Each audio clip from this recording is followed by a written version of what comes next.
Congo is the biggest dissettlement of Africa that causes South Africa never to unite. And Kagame is the reason why we've got the Congolese struggle. The DRC, my basic understanding is that it's the wealthiest country In Africa, on the continent from a in the mineral world perspective. In the world, yeah. It's the wealthiest country in the world from a natural resources perspective. 100%. And you're saying Paul Kagame has a part to play in that? Yeah, people don't understand that we always hear about the Rwandan genocide.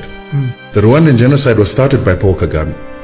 And he started the Rwandan genocide because he wanted to take power by force in a country that would have never elected him into power, because he came from the minority Tutsis who used to be supported by the colonizer and used to be the administrators on behalf of the colonizer. So for Paul Kagame to come back as a Tutsi to come and take power in Rwanda, he needed to do something. And what he did is he started the genocide. He started the genocide by bringing down a plane that had two presidents, Hutu presidents, the Burundian president and the Rwandan president. Paul Kagame and his RFP forces shot down the plane when it was landing back in Rwanda from actually an AU meeting. And when that plane came down, then it inflames the Hutu people who knew that they were RFP fighters who were trying to take power by force. And so they began to fight against Tutsi people who they felt wanted to come and take over power.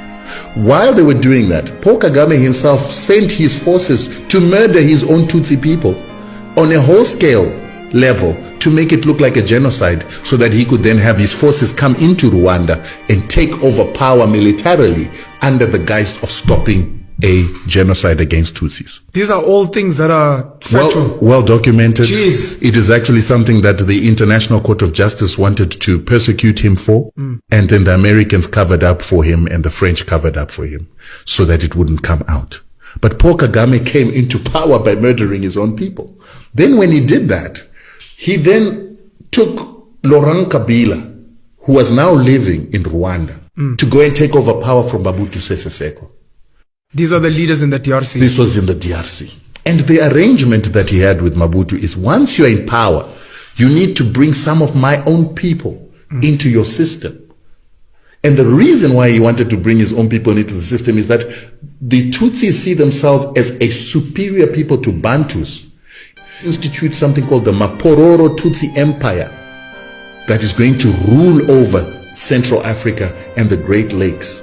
Because if you look where they came from in Uganda, Museveni is Tutsi, and he is the one who trained together with people like Paul Kagame in Tanzania, together with our liberation fighters. And when they came from those liberation camps, then Museveni went and took power from Obote, and then he put people like Kagame and the Hutus and the Tutsis into his army and intelligence. They then started murdering non-Tutsis who wanted power in Uganda, because they were majorities. And that's how Museveni becomes the president of Uganda as a Tutsi, and then he begins to assist Kagame together with the Europeans, the Americans, to then create a force that is going to take power in Rwanda. And then they must take power in Rwanda, instill a Tutsi in Burundi, and instill a Tutsi in Congo. So when they then succeeded in getting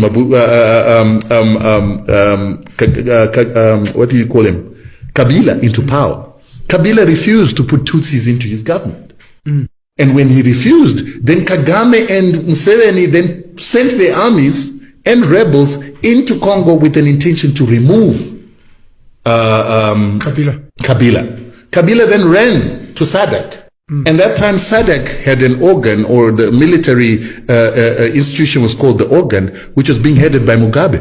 And he said, listen, they want to overthrow me. And he gave them the reasons why they want to overthrow. Mugabe sent a fact-finding mission that it consisted of Zambians, Namibians, Angolans, South Africans, and everybody from SADC region. And he realized that this was actually a problem. So they went to Uganda, they went to Rwanda, they couldn't find Museveni when they went to Uganda, they couldn't find Kagame when they went to Rwanda, but they got information that there was going to be an overthrow of Kabila, and then the UN was going to be forced to actually come up with a policy that says Congo must be broken down into 5 countries. Jeez. The 5 countries would then be easier to loot for the West through Uganda, Rwanda, and their own people that they would have placed within the Congolese system.